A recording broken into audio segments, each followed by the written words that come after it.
York City PA omo kwa akoto aba no mayor a omo yi no foforo na ko New York City how the place is populated esu Ghana remember New York City yeah many the next word cry ya fra Ghana enipa egum no any population yeah many omo remember enipa be 50 million to 60 million and a to about New York City no mo pe mayor nti say kuro ti say Ghana ha nyina no be Ghana times 6 and no machia no mo pe mayor ehon kuro no be mayor ti say Kumasi mayor ne ayi no hode akase pa tu say mayor ba ne mu odu wo mo sia ye na ayi New York City yes Ghana sa times 5 no omo kwato aba no nim ni ponyan let me also tell you that New York City a Christopher omo honom no 97% omo believe in Christianity okay. A Christopher ni 97% omo shia ye na abato no enipa 9 or miensa mo kwa abato no a Christopher mienu nkramo nipa we ni ye no kramoni Kwame Mabdani City. Yes, and then Kramonia Brantia, 34 years. And Omuko. I saw more banning in Ano, and yet Presby Obiko, and yet Methodist Obiere, and yet Nunti, and Yekotuaba, Namu Yahase. Where the TV didn't know why a team will say. Obetima move New York City to a different level.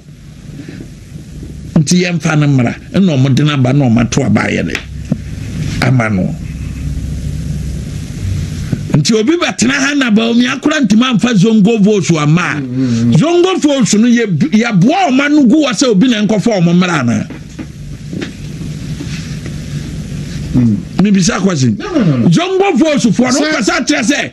Zongo votes for the MPP Juma dia. And it's the responsibility. Wamo ke kasa ani nyina no. Go to their constituency. Me the Asin Central example na nwumre ya ma. Ukwa Asin Central omo to aba wo ho no.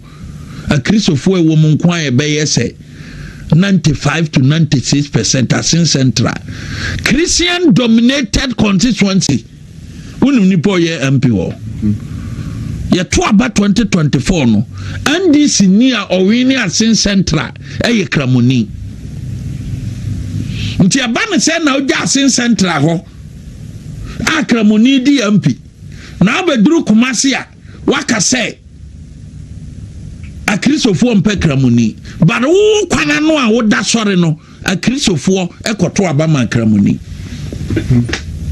It means a winning message. What the answer about that sorry no, Nanto Kwasi Ghana when no masem nenamu. And see, I know so no Sassam Nanyajuma. Why would they know your message in Quansi Swansea? Ebia what the MP or 24 years no. Kramoni Abaji City no, a free MPP in some NDC. And ye one Kramo votes to move baby. Ghana ni ba bia kwa akotoa ba na onkonkotoa ba ohwe the economic situation no ana onkonkotoa ba so a ewo no reason onkonkotoa ba enti akire ono atena se na so say me boatom yam me ba betoa ba so a ewo no reason o ma metoa ba because ba betoa ba say me ye Kramoni ana me boa. So I think various research no so antre various research part in aye on this into more kana research work omunye bi da because how call university now be we are and aye research work ni ahweso do certificate aye dey ama but omo a ni o this religious ayi no Ni campaign message ni ye misa se ne first degree a oye certificate no wa here oye research work ya enam so ma ya award certificate no ma no because wonye any research work bi ada I enam so aye do certificate ya ye dey ama wo but there is a party no crowd research work omo ye no and enum University of Ghana, Germany, Conrad and so many research ahodo be sensia religious yin day nti propaganda yan fa no another propaganda omode nam ne say ye na street for no frey tell so what be yeah ana ye na fam for no frey muntie dwam for maika minim ya bo o maguba bi no mo kasa de a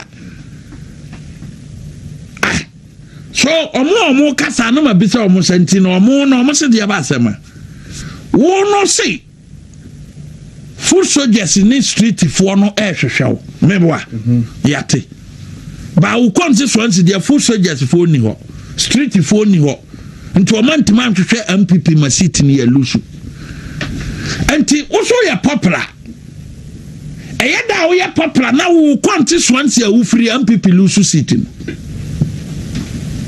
and no na polling station for no free as bisa you are popular una okay say popularity dey one wato men so matima so say men so Abronye me wo ho ana me boa men so me ya popular but wa wo ka say wo ya popular no eyeda wo ya popular na wo constituency popularity na anya adwuma mfama MPP ayelen eyada Christopher MPP na Christopher kwato aba ede ma akramoni wo is it because to say what did dia Christopher attempt and to mbufu ya na keke wona mbisa wo I'll treat this as a rhetorical question. Very good. It is a Christopher wo ho akwato aba ma akramoni wo constituency dia ne akira ne say ebi odidi a Christopher attempt to di abufuo ekoto abati a MPP enti what is the guarantee say Christopher amu wa constituency di abufuo koto aba etia MPP ama Muslim candidate na winia what is the guarantee say voices ne nsama o kan ye ne do be ye candidate dia NDC for emfa nye jingle ama Christopher mpie emetia me ya popular I say constituency na 24 years etimi di vote ye den ebrey anya hwe kura no minim aspirant ba ko a the past MPP ya winning power Kufo 8 years Nanado 8 years 16 years ni nyina no eye contract akasia MPP mo bia nya bida ehomra yesikuo no full soldiers nim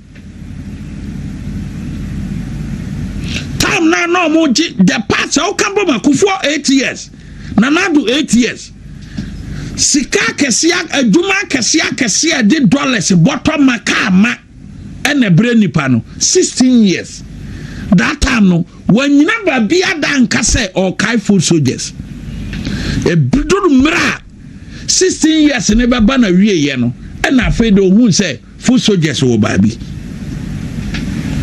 inti men kasa na me more full soldiers fu odini say empanfuo bi didija omo na onu mom na dwene omo ho but sanyuma na wagi the past 16 years no etimi hwa MPP full soldiers nyina but wa ma obia bi ene dia wo si full soldiers nkaio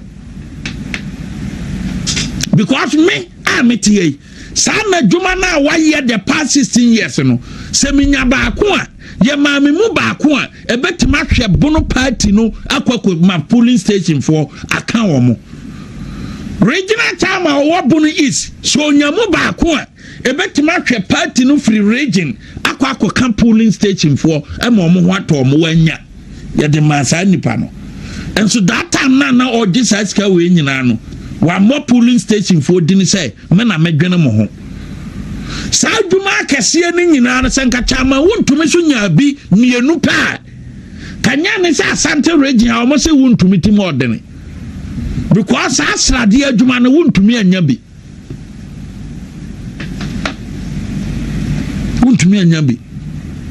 ne yɛde ma wontumi no saa nipa ne wontumi kwapre ya afɛ de ɛsɛ wontumi abrɛ onya adwuma ne bi no enti yɛmfa wei so ma wontumi no enipa ne ba kuma se ha ebe frɛfrɛ mranteɛ ɛma ne supporters yɛ press conference tia wontumi sɛ wontumi akɔgye koko road kwan we did them people now ɔno no kɔ yɛ na yɛ ma na adwuma ne bi no na nka ɔpɛ nan ne nyinaa yɛ adwuma nan ɛwɔ koko board ɔpɛ ne nyinaa yɛ ɛna ɔmo so o gimiensa na chama wontumi so 2016 yɛ ka no yɛde ne wontumi tum ne yɛde me tum sɛ ɔkaya ne kumase ana ɔda ma adeɛ kyerɛ no na adwuma akɔ piem ɛwɔ koko board ɛna yɛsɛ gye nan gye miɛnsa adwuma no yɛ nan akɛseɛ o gye akɛseɛ paa woka no nyinaa bɔ ma ebia $125 million enti gye wei ni ɛmfa baako wei ɛmfa mma chama wontumi na ɔno so yɛ animu ayɛ duro wɔn firi hɔ anɔ mba kumase ebe frɛ ne mmerante omudi na chi okumase ya ɛyɛ press conference afeya na ɔma wɔdo adwuma no ɛde ama wontumi no wɔn kɔtwa pictures ɛwɔ kuro no so ɔma ma wontumi adwuma ɔnyɛɛ ɛnɛ yi saa press conference ne video ɛna yoko kita ɔde pursue chama wontumi. That is MPP for you. Ora ho ho. Adwuma miensa. Adwuma nan aba. Miensa ye de ma nipa ne nani anso oba kumase ya. Ebe pe mrantie bi ma o musika so o munya press conference ntia wontumi se ya man koko board road wanye. Sebe ya wontumi ho be basem. It happened in 2023. Wa wani tua. And now my confess video no say a MPP for na year press conference say ye supporters of Canada Agyapong. And they are using that video to hold one to me responsible. Oh, me say supporters. And when you don't interrupt me. Hear me. Source of the video didn't that's what I'm na make dimbo. Supporters of Canada Agyapong. And was a video now can I know of a press conference, but him say be a supporters of Canada Agyapong. Unless say be a video no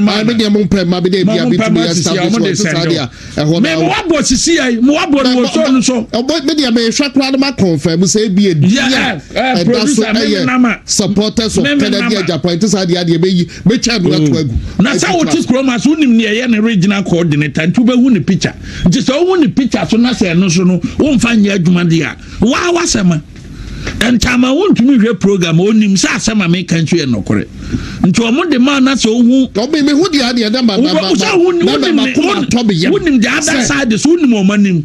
Nti omo the video no ba hu say be a sad ya tro so because I said me catch supporters ya tie eye nipa dua nti nipa we metima tro say we supporters shouldn't be names keke. Oh, supporters they be a would be so be supporters there but they crowd obi bet we afro be anti say na say ya twere okay tell be a wo ka supporters as omo e di na chi na chi sa nti omo di na chi I don't know my brother.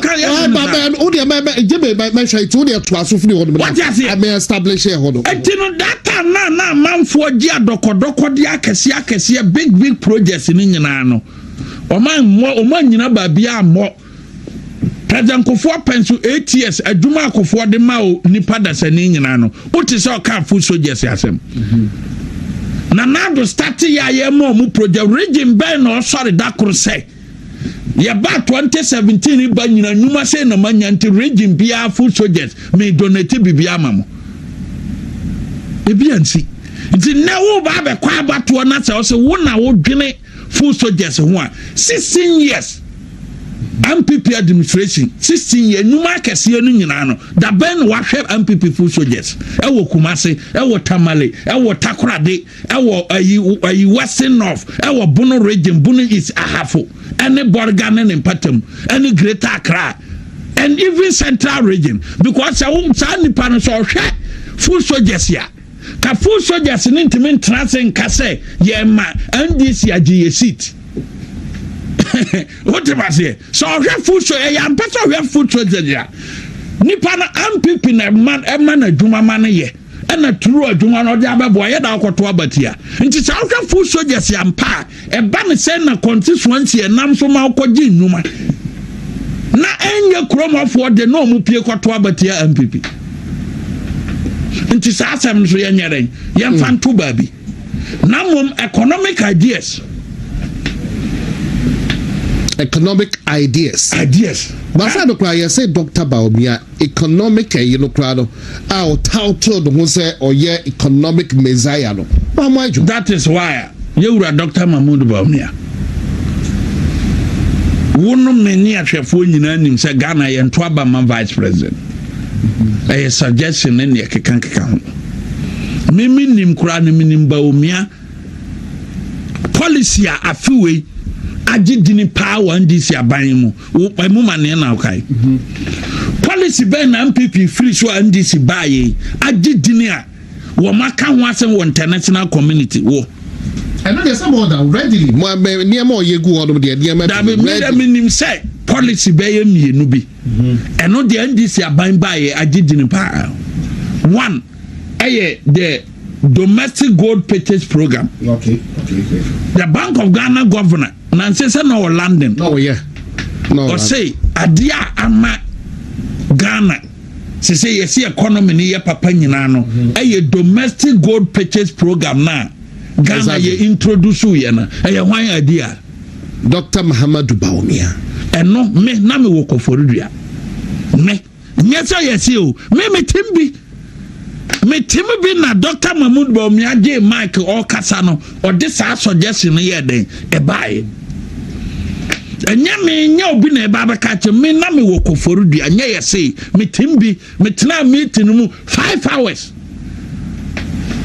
for 2 days a day be 5 hours and all this adventure na here den e bae and no na NDC Gina international community babia almost the domestic gold page gold wa a different requirement kuma penso yentimi nto na ye only 8 tons of peno ye so mu na kokoduru 32 tons and no na ama ye international reserves na ye dey atima pagya na eno nso no sa domestic gold purchase program no and oil for gold. I'm oil for gold na say a simple thing. Oil for gold na emre bi atwam no na oman Ghana enam say Ghana ye oil importing country ntino tambia no say dollar oil boy kwosoro na say ye kwa akokra ye be hia siri no adaka ma na e di akwa akotua dollar keto bi ansa na ya de oil so tama oil for gold no buy no idea na simple say all oil agreement bia no you sign in city oil agreement bia na you sign in city near the gold akwa akoyere atuaka no ma accept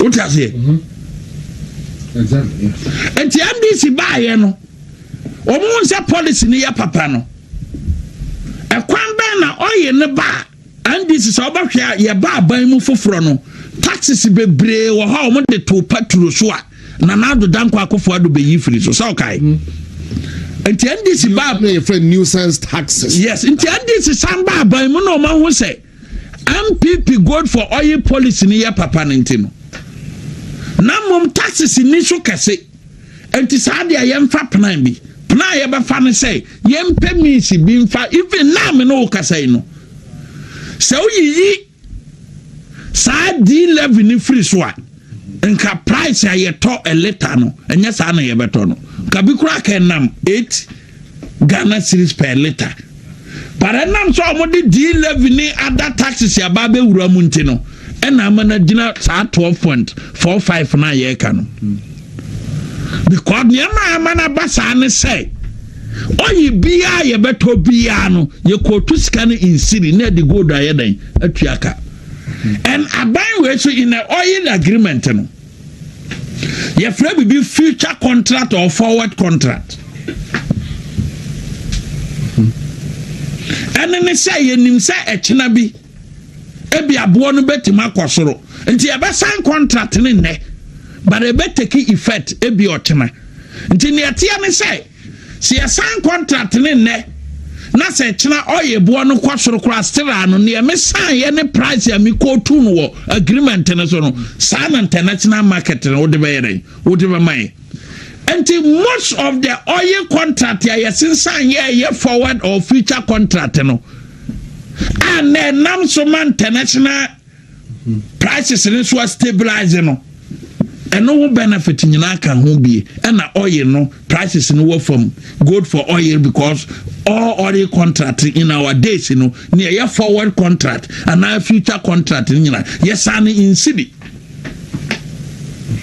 No mo yade wo mu gitum but emre bi atwam no na ye ntimi sign oil contract ni yakọ to sa city no yeah so what you say ye ba sign in dollars near the cities bebre akwasesa ne yakọ akotua eno na na high nti adwene ba akọ ba omia de ba ye no enei abane say 2 my free gold for oil domestic gold purchase program no so no abana som da bi odin toma achichere ho hyenachi because a policy papa nti so baba ye president ya na only maybe Abronye mayanti we fu be able to be the minute aye and one can be me say woka ba obia gold for a year oil day the akeka kan we as the economic measure be person dey be a minute or two etia no feel because edu ba bia be grounds no na edu na eye propaganda no say empo no day NDC for buy ya ye wo kan nyina no and the inflation and the number 8% na edumpo no wo hwa say CD to dollar no so crowd as what to say who ama bibi akokama just a minute or two now we did disabuse a year or more about thinking on that line. You look at the economic situation. The economic situation at the time now Baumiaka your opposition no that economic situation no na the same as 2021 to 2024. Me probi obaka chem se ne me kan yes anati ya from bra womo nim anything about economic issues na omo na mo fi say ya te say abantino yewura Dr. Mahmoud Bawumia ye lectures de boa MPP Bawumia bone a oye ye ne to sa presidential aspirant ne say oye lectures echire nsemu ema Ghana 40 MPP asi in opposition me dey win power no and the presidential aspirant ni binum say waye bone enti MPP for punish no but say lectures we nyina no na presidential aspirants for yi kokotena mu bi no mu wi a o ma bamba omia otimasie o mu wi a o ma bam no say waye ade ene ya o ka say lectures nyina na yade ba power na omunya ho tumi nya ho contract akese edi ye no and na ye opposition no omo se Bawumia and na be say MPP but time na all man lectures ma Ghana for bodge ne so enu ntino omo kwato aba no o man ka se Bawumia say MPP that is a nipa so didi wi a na wadane aboa kokko na odina no ye de sankrofo no wo musuban omo kasa asem no wo musuban ni aboa kokko akukọ difference bia nyere enim because mo didi wi a na mo do ma no ayere atwitwiri fam se mo ma me hwe now a very intelligent question obisa say wo mo yes it's true say mo nim hwe ni mo nim ne say sit down and do a proper analysis in the sense say let us look at the economic situation between 2013 to 2016. Nasa economic situation no data na ewo honom no any world economic data no etimi de Ghana call IMF ana. The question is big no because na mismanagement there wo. The other kind of mine be depending on energy. No country can survive without a proper management of the energy sector. Country be anywhere. And 2013 to 2016, Ukraine tokwa ni wiase babia. Israel ni ayi Palestinian for anase Gaza o se hin o na tokwa bia no meba. Russia Ukraine tokwa bia nyere eni honom. At the time no na at the international market no na yet oil a trade around $57 to $62 per barrel. You can Google and see. At the time, na a trade around $57 to $62 per barrel. Oil na free amanoneno. Na sana na trade. It means a ne low meboa. Na entokwa bia ni wanti na se oil flow. Etimi kwa ba bia. Nti honum no economic indication no asisa 2021 to 2020 eba kosi 2022 no ne wo covid wo ho a president Mahama na ne NDC fu agi atum say na no kwa America no o se covid di Ghana wo meboa but MPP as a presidential aspirant for say but me aka se covid di Ghana wo oboa wonti se omna momoka nti abane se na fe de NDC ababeka nokora se economy no mu ye dene a covid ka ho Russia Ukraine yere eka ho meboa se na NDC aba ademete ni nyina nti abane se na MPP for presidential aspirant bi stira omo se yembremu baumia. If a sitting president in the person of John Dramani Mahama, the international community, I catch they say, Mijitum say, Russia Ukraine war, affected Africa, me mind Ghana can be. Mijitum say COVID-19, or you should the word devastating. Yes, I know. Very good. Yamanameka. I'm quoting his own words. And to a more baba demete say, ye dethrone G to me because NDC in opposition, all my country say, no crash say, Russia Ukraine war, will effect. Or cancer onya to me. Until yes, so case MPP for bois, anabo miabo, anameboa. Onya to me ni yeno, and no more back at Ghana for say.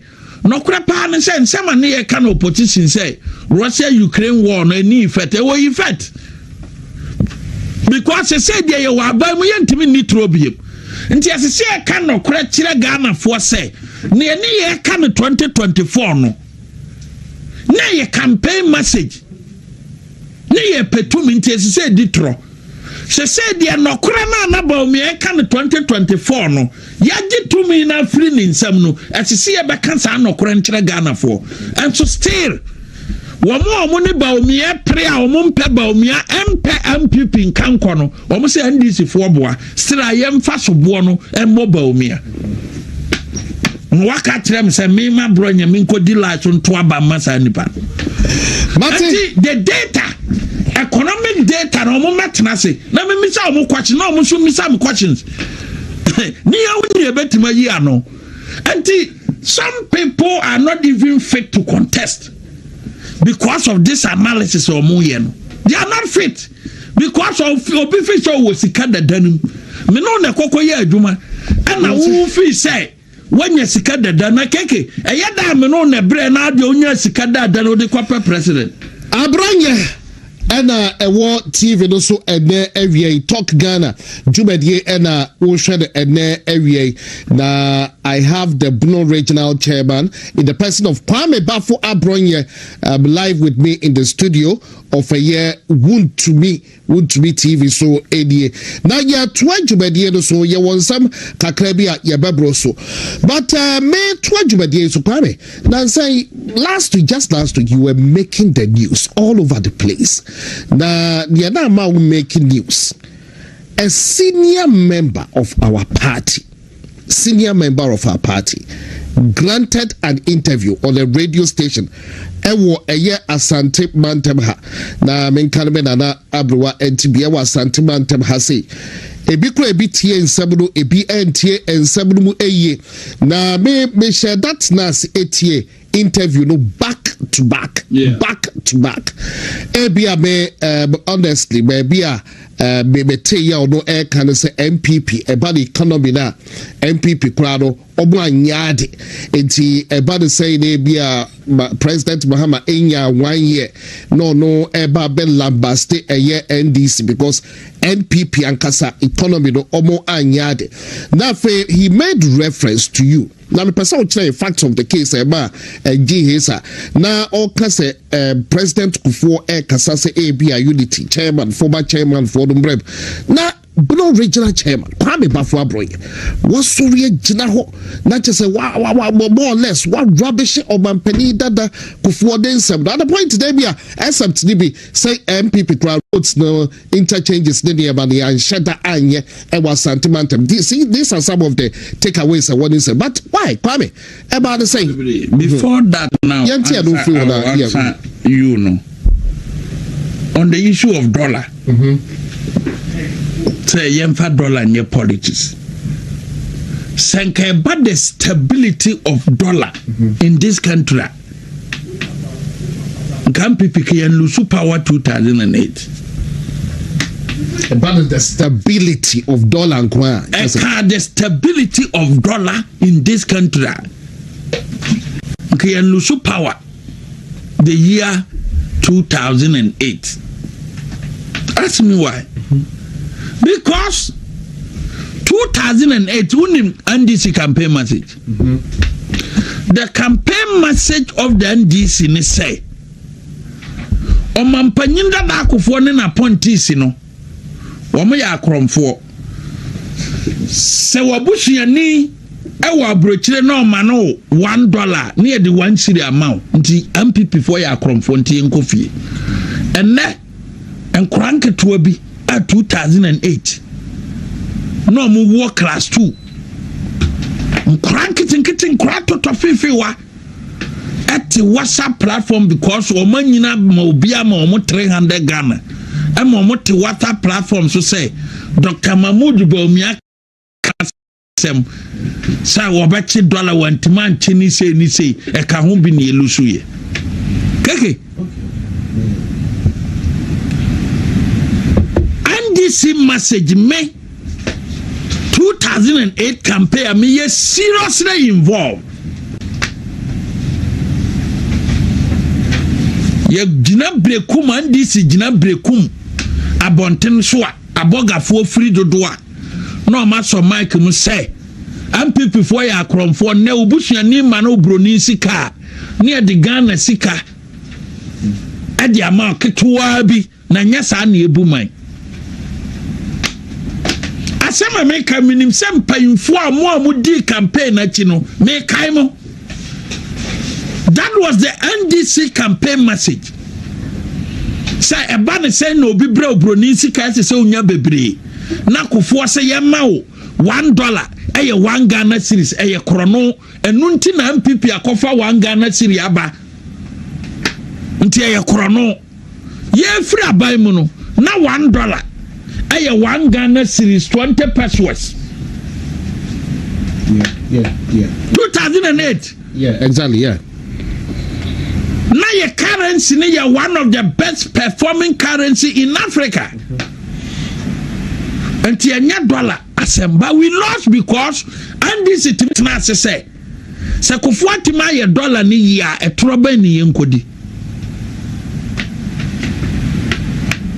Because mo de ba se se ma mo bebrebe near the civic at the amount mo ketua bi na nyɛ saa na Nigeria fo ye no nyɛ saa nso no mboa o enti enyi NDC fo no sɔre na so MPP fo no binum sɛ Bawumia nyɛ dollar yi a the question is 2008 so no dollar ne ma elusu ya na Mumisa MPP presidential aspirant no mo jagu Bawumia so say Bawumia ntima nyɛ dollar ni yi eno ka bi ne elusu ye no 2008 dollar ne ma elusu aba no no it's a simple question anya ayi dollar to cedi rate no ene ma elusu 2008 senka no nko ade a na $1 in 2008 no na ye 120 pesos but we lost. And that argument now mo catch the polling station for no me send the polling station for no kai mo say 2008 year kwa abato no na $1 eye 1 Ghana cedis 20 pesos and the dollar rate yasem because at that time so no yebaka se Bawumia no ye deputy governor into account mo ye dollar ni ye man be ye 1 Ghana cedis 20 pesos anameboa but we lost. That's no now let's come okay me ba church be see ubi say Dr. Richard Ananiasem and bad profile and what be some so bad kwame I don't know the member profile me profile until me can't tell for who say profile na your papa na I would profile Dr. Richard Anani and MPP internal elections open nipa or the baton from Mamu say Asante any Agyapong ewo program nti mo to aba e man santifo to aba ma Nanado Danko Akufo-Addo Dr. Richard Anane de bai.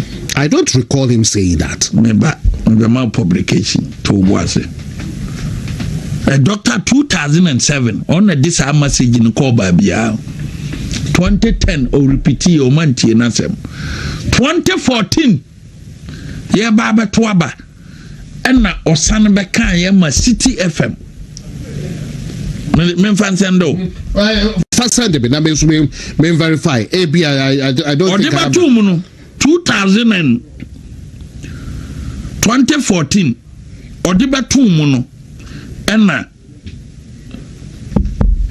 odibatum asem o kan ye na president Akufo-Addo o say Nanado Danko Akufo-Addo on Pekufo asem on Kufo yeden ewo problem enti eni kwan say primary na on beko no Asante delegates eni kwan so omoto abayele ema Nanado Danko Akufo-Addo Asante delegates enti me dey asendo ubehu publication ya Nanado Danko Akufo-Addo ba bontin be issue a strong release as City FM publish here no tire mu say asema Dr. Richard Anane kan ye no kure bi anyele enim nti so ye party ni na so ye party ni ampa won support me a fine but say wo dey ba beto abontin say me mpekufo asem menene wo problem ti aman Asante delegates meto aba mamia na che say asem na go e ma Nanado kura to aso ka say year no 2014 no wa visit Kufo 2 days ana Richard Anane this propaganda no be dey ebetu mu no kura bi anyere enim propaganda e de traba wo be yere ebeba propaganda be destroy MPP forever and ever or the babetum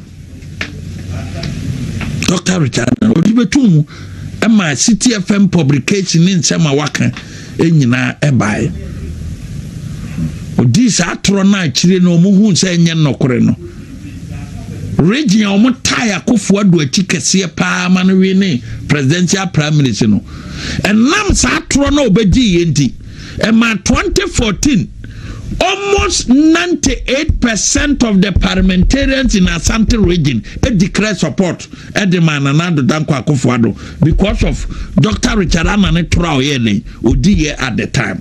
Editi Nanado Danko Akufo-Addo. Some they ascendo. Who City FM publication? Yeah, me.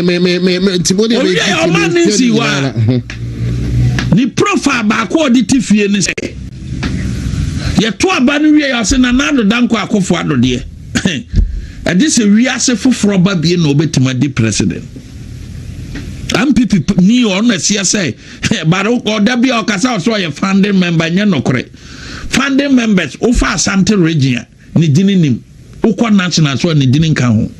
That is a fact. Me settle records on street. Asante region, your more founding members, national founding members. Obabuno region, me founding member or no Nigina party na namu. Ewa national your friend Prince Yabo Amafo. Asante region founding members, Dr. Richard Anna Nidinin Kaho. Na ya omu tuye sikaman centrophobia. Womu ye publication omu say founding member, one for member. Onka Hubi. But so you senior or your respected former member of parliament for Ishia's constituency. Yes, I position manya bi atraso. Me de kura me senior. Me de kura Maduru say. Me Maduru say. Onye senior member say night that. Yes, me de Maduru say night.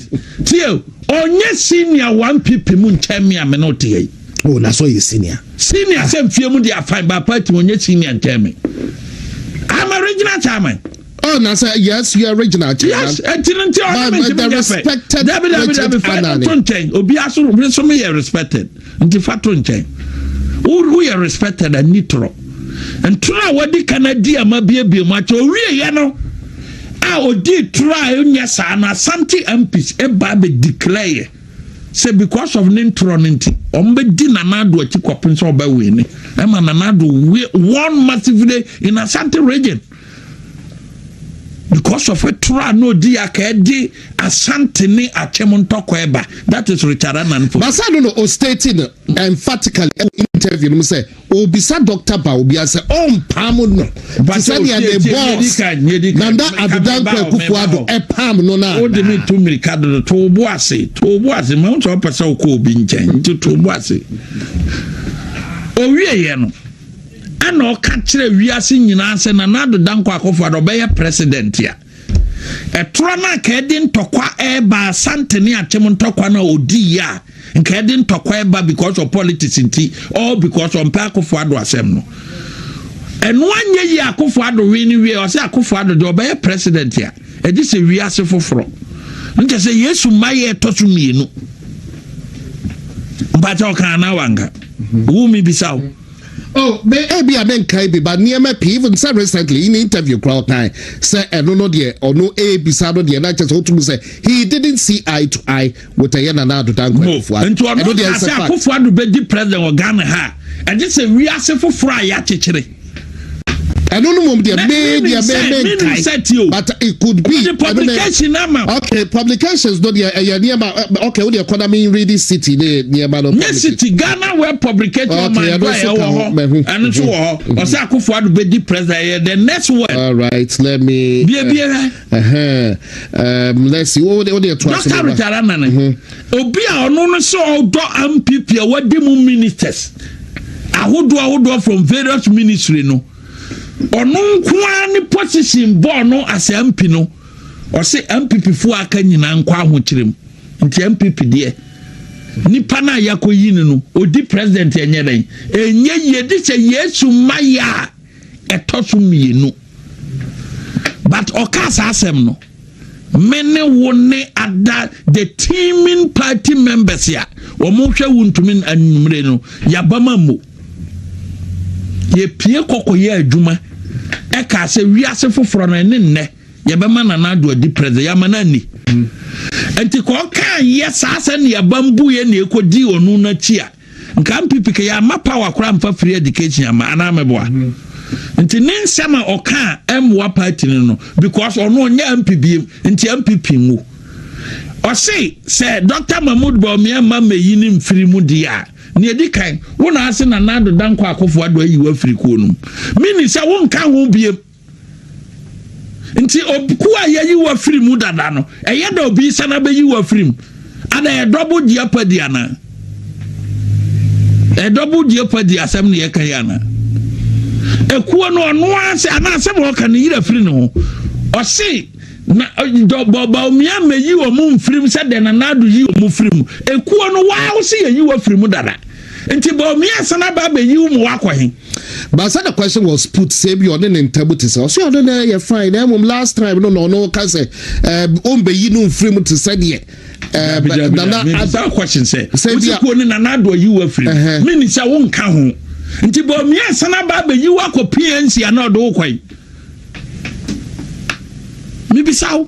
Odo na nyaadwe no so yodo. Was like no. Asem ne straight ya said the osi kan no mo pe konkonsa dia na mo se asem no mo pe se mo doje konkonsa o pe se odie no me na onya adwene se obi se na nado ayi na free MPP na obi ta se ba o mia so meyi ni mfiri ba de ko no se na nado ayi wa free say na nado ko. Oh please wo see ya ekuo bia ye you free mo a you are no more a member announce ase association ye you free mo a you are no more a member. Nti obi saba mi asai sa ono so ma me you mfiri mu a ba bia wo sisi a wo se na nado you ba mi abe pushi wa ko PNC na CPP me bi sawo enti ano so that is the propaganda say na eno no kire say na nado nyi ni mfiri mu no no ne primary so olusu ye nti na wanya adwene say wa free MPP mu nti wanya MPP adwuma nti oni any right na say no cross say na nado na mastermind no lusu aye the parliament but 2015 ono kwa na MPP olusu primaries nti ada na tambe ohunu ho special 2015 me bisa wo keke asante mantam ha ono kwa na lusu primaries Debbie anya ono kwa mboa Debbie anya ono kwa akotwa free one lusu primaries ana unim so lusu primaries akotwa free former agriculture one lusu primaries nya data na richara na lusu primaries safere wa hu enti ulusu ye no nipa be say sande ne kwoto aba na nya 80 nti fa 80 kwotnanse enti wo no si ya yi wa free mu because na wo mo maka no na nado na damfo pa one ne nam elusu primaries 2015 nti na nado timi ma obi lusu primaries dia ese se o maka na damfo one ne nam we ne primaries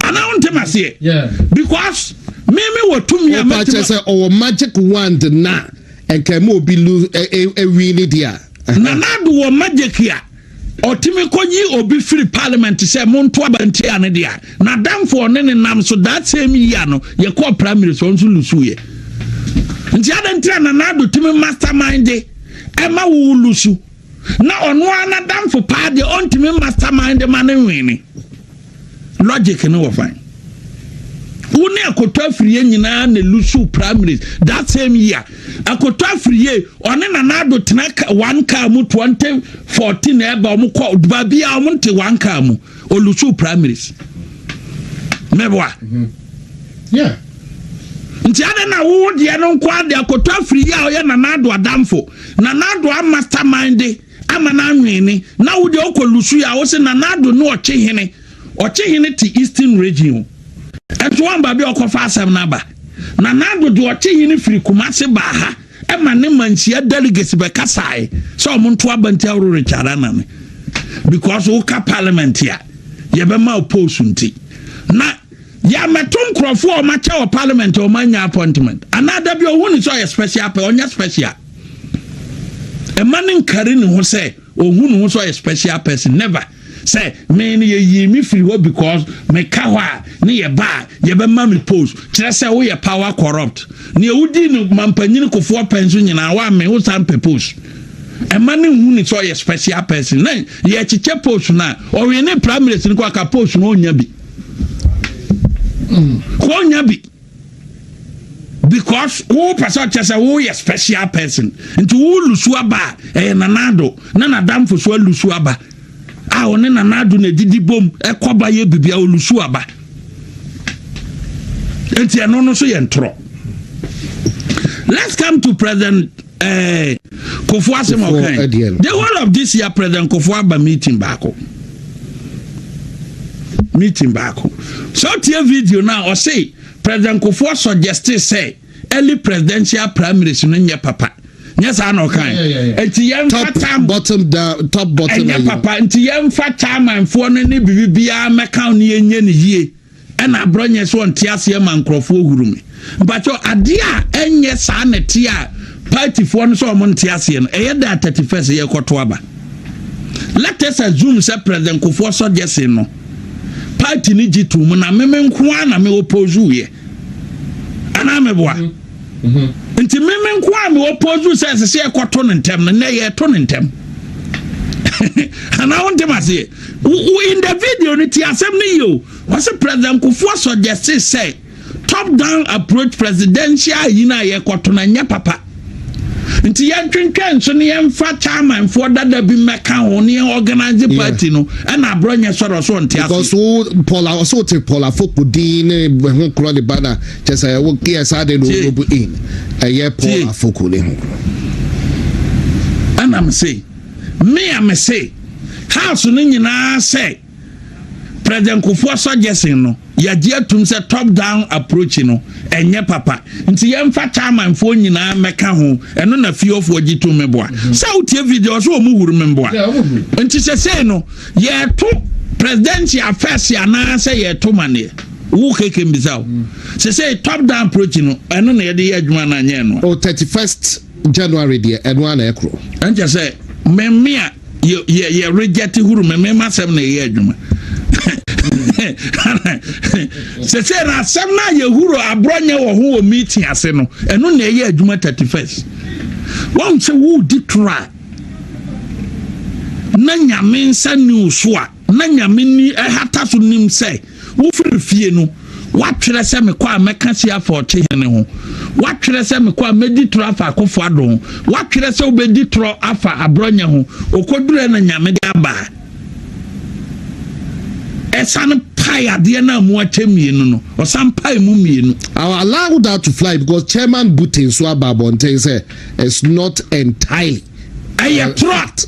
See that's sanity entinu nyame de aba eche mu mienu se de achem dada na obiem because all free fie no oprane se meditro agu Kofu so Abronye so meditro agu ochehene so me atake akofo ado me atake hakma osu ageman meka se MPP kura economy na o manyere o manye ne yie nti oba MPP bankrofo we ne de me koi de me na omode nti owie ya na auditro no ana tro na odie no Nyankopon nam kwan bi so se na nim nyere enwase ani ngwase ne se President Kofu de proposal by ema omu gituma Abronye nkwa na mfo so and so sa proposal yi na ye adwuma 31st.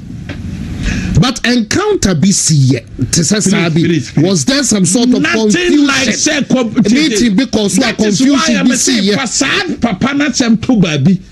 O say this next word na MPP be ba na ye adwuma de MPP aba. Na me nko ye adwuma. Na me ntena Ghana ha na me nhwe say ye mfre wo ma oppose because we head cat bi ni MPP mo.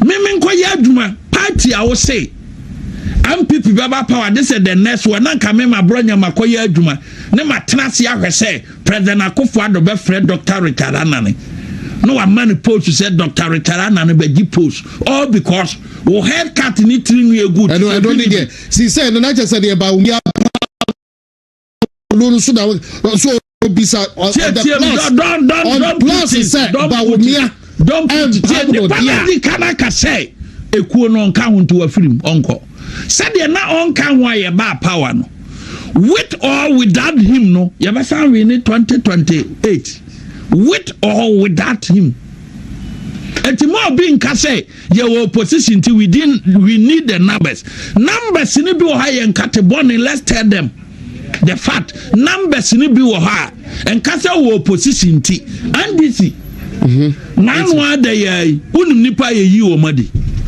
2024 nationwide NDC anyi nipa di kura no eboro close to 7,000 we ya ne yapam enso na omo opposition enti nipa bi wo ho a numbers ni bi wo ho a eyen kateboni plus 1 vote. Oh, na plus 1 vote. Don't ask me. Plus 1 vote. And also answer. 1 to Abama MPP 2016. 1 to Abama MPP 2020. But what's your committees? He still remains a member of meeting. Where me see? Why meeting? Official meeting. BIO MPP mo. Aye, constituency. Asase electoral area ne polling station for be yo mu meeting no ma report e di ama constituency na aba national no regional executive meeting was Santo region Dr. Richard Anane nka ho unim sa MPP national executive committee Dr. Richard Anane nka ho MPP national council Dr. Richard Anane nka and then the meeting be no so yokui anya bisa na because okay, I think that may Pacific I think so mention meeting beside and so called meeting because also a meeting. I really say bisane. That is why a national chairman say meeting no kwa Richard na no nka ho. No nka ho so that. Anti MPP about winning with or without Richard Anane because we have done it before. We have won election without Richard Anane. We have won 2 elections without Richard Anane. And we are going to win the next election with Dr. Baumia without Richard Anane. And the power to my baby journey. And more bison tinababi misase keke uba muda ben. Panini biana aspirant biana presidential candidate biana say to send your Richard Anane kana we ba muda ben na we ba muda ben. For me, it doesn't make sense to say party panyin biya be bisa sa asem no. Wo bisa sa you won't take political organization as it because yet every party biya no your constitution ne say as say make sure say you benya membership anameboa. Enti say nipa du kwatena se ne say the New Patriotic Party no bi be bisa say wo ba mu da ban opasa this so no anwudi a obi ama medwene so bisabo Bermuda be dia that is a mo say party no. What are you saying? What can say party ni this is the next word me the publication ma wo no utimi kenkan. What can say party ni this is the next word yeah yes say party ni the party ni ba power meboa ade na won kan ho na akwatena nkyɛn sɛ obuafu kɔ ne yɛse kɔyɛ nkrɔkrɔ wokɔ yɛ anwene ya wini and yaba power nti yaba ya na yɛse wo ho ɔfɛ a me hu ba bia sa ho ɔfɛ no wo ne ya fro sɛ bagi post obi am fro sa. Nobody is ready to do that. Wabache ha sa de na mo de tena ha mo ba ka kyerɛ yɛ sɛ the language and not politics no go coach politics na twam and not politics no yeah no what some abekana it was so many interpretation.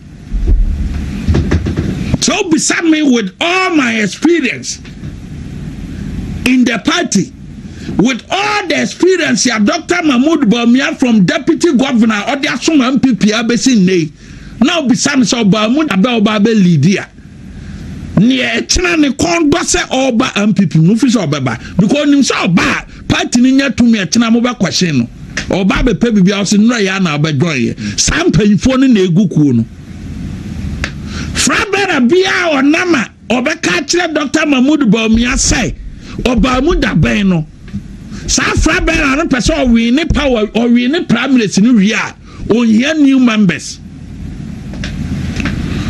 Frabera for no mo bisa Bawumia se oba mu da ben no person kire say wo mo din ba abonum 2022 no onye o mu votes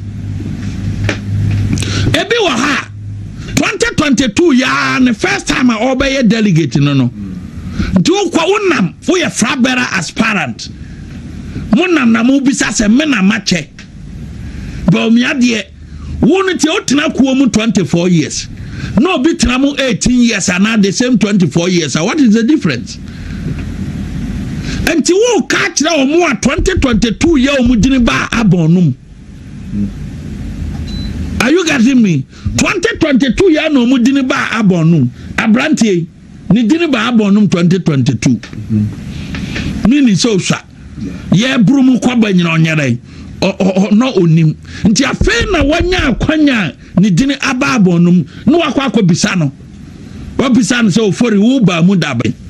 No wakwa akoto aba ma. Enti obia oba mu 2014, 2018, 2022 bia no ka kire o mo say Baumia atimi edina bam let's assume say Baumia kra ba ko no 2007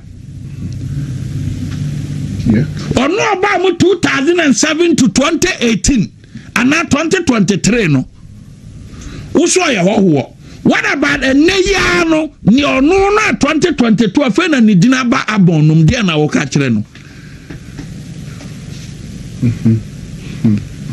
Enti wamo pese yento abanti Baumia no wamo message ni se Baumia ncheye. What about polling station for na omudini ba abonu 2018 2022 a wo so omo na meto aba ma no because officially say afen na wabenya executive position meboa in 2018 afen na wabenya executive position in 2022 ono so indirectly directly no wo ka kire sa nipa no so ono so ncheye but cha on cheye no o meto aba ma na be presidential candidate na be the president eye wasema now aya for some now mu issue ya ne ayi no we don't have time for them because Asante Asante Youth Association I'm a catcher remember my adisi okroma o so what you must say now ultimate issue statement say obini recharanya anya banta but ama won't me kwati team no ayafo na issue statement Asante Youth Association statement omu issue ye atete a chama won't me ko mu and this in some this year no statement omu dia ba bonten we me hu bi de na wabisa omu wabisa omu Dabi me ko bisa o omu leadership no me no omu one by one ni edi kan political meaning how corrupt they are because won't me ma omu sika until they only need money to do something oh then Kwame Abronye and they complete Kwame Abronye sana mekan me die bi nim musika and one say bi na wonu issue disclaimer and let's proceed quite unfortunately the time swas Matthias here but let me ultimate frame ayen lande tie it beba epia be ko bo tia be dai so the time so do and ya pop past 6 abo me time it omo aye ma it e be cha kura ni 2 minutes no problem sorry why anti utie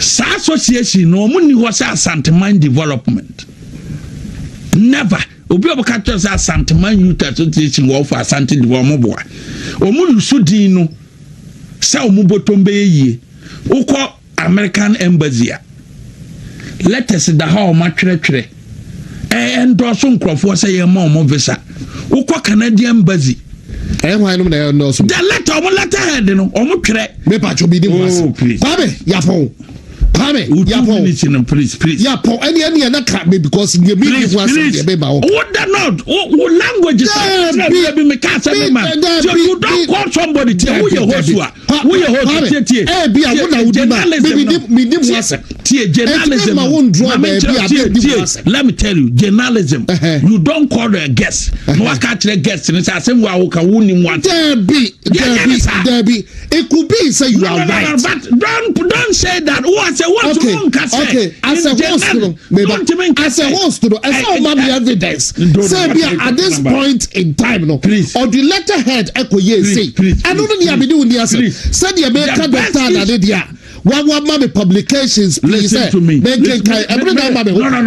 publication no man fan ma wo for wo consumption. Oh, side the other say host so no. What man fan for wo evidence say there are publications.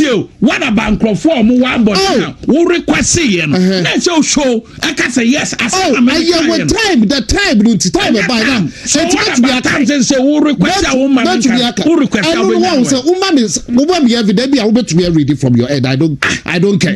But say no men cast is team. They say Asanteman Youth Association one woman for Asante development be ebe koso bia no Asanteman ro tumfo na kopen impuntuo the America kira on say wo as a journalist ye kira investigation so kan wo duma no ho ana America kira o say go to ni kira say say he who must listen who are law background who are law background na odi say law background na me catch us say discussing na me no ye ana me catch us say ukọ American embassy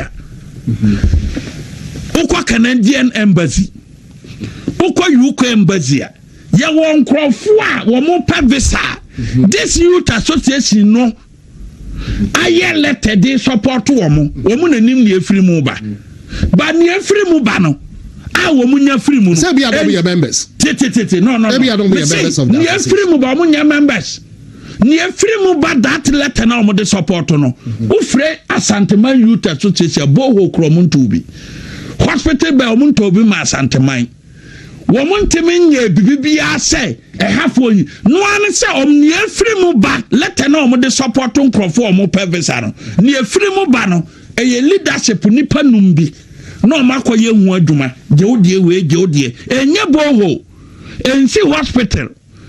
What is Asanteman? But leadership no Asante Youth Association no kuo papa.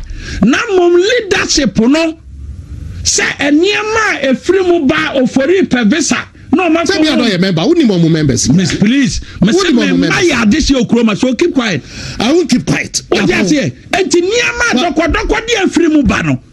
What is almost say hospital bed ko ma donate bi da.